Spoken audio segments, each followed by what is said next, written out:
Hi everybody. Thanks very much for coming out on a really cold afternoon because this is just vile. I know why I moved away from Sydney 23 years ago. Look, I think the most important place that we have to start is the party we belong to.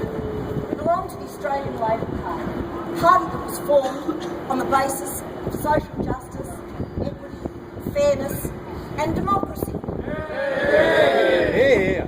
And on that basis, we should be thinking forward. This is not about factions. You know, democratisation is not a factional issue. This is a party issue, and it's a people issue.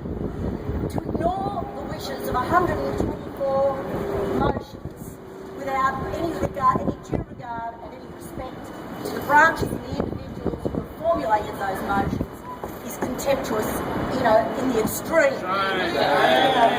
We, in our first fight, unfortunately, seems to be within our own party, which distracts us from the main game.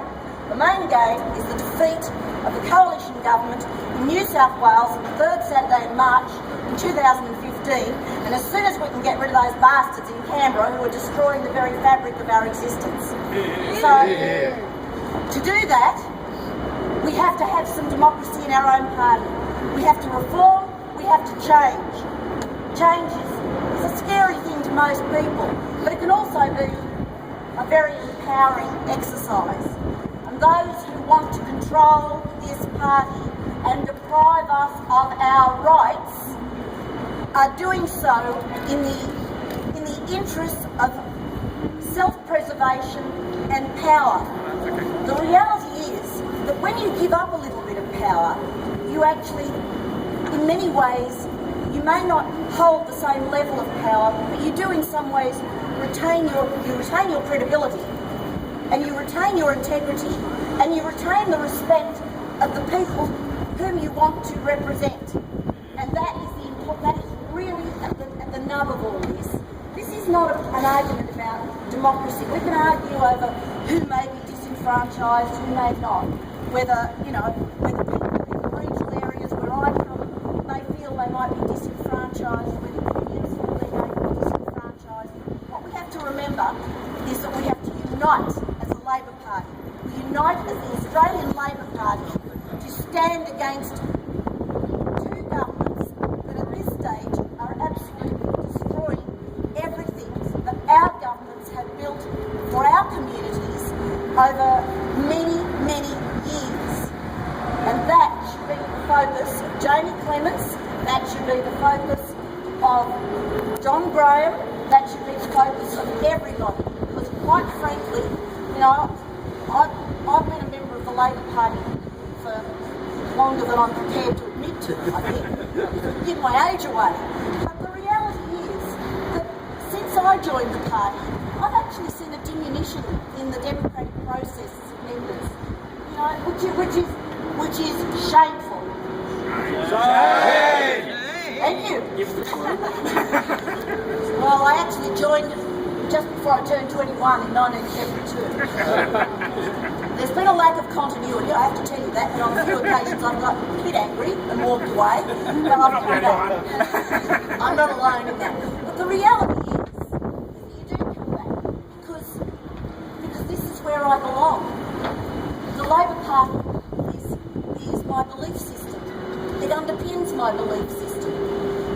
But how can I continue to trust in a party that actually doesn't trust in me as a member? And that's what giving away some power is about. It's about trust. Every person standing here and every other member of the Labor Party has a right to a vote for more than one thing.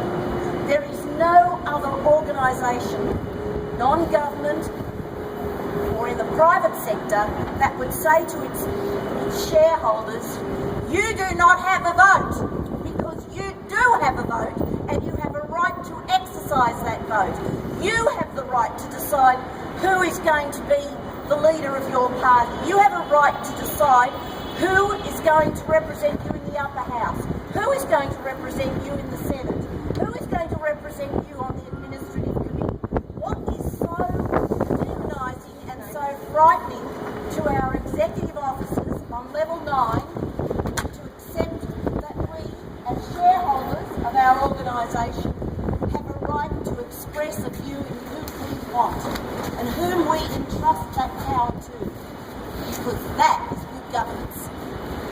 we are being deprived of the right to exercise good governance. That's how I see it. So, from my point of view, vote for me. Because I'll be in there fighting for you if I can get there.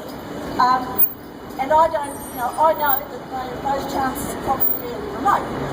Nonetheless, if you're a born activist and you believe in what you are doing is for the right reasons and for good reasons, you just keep up the fight.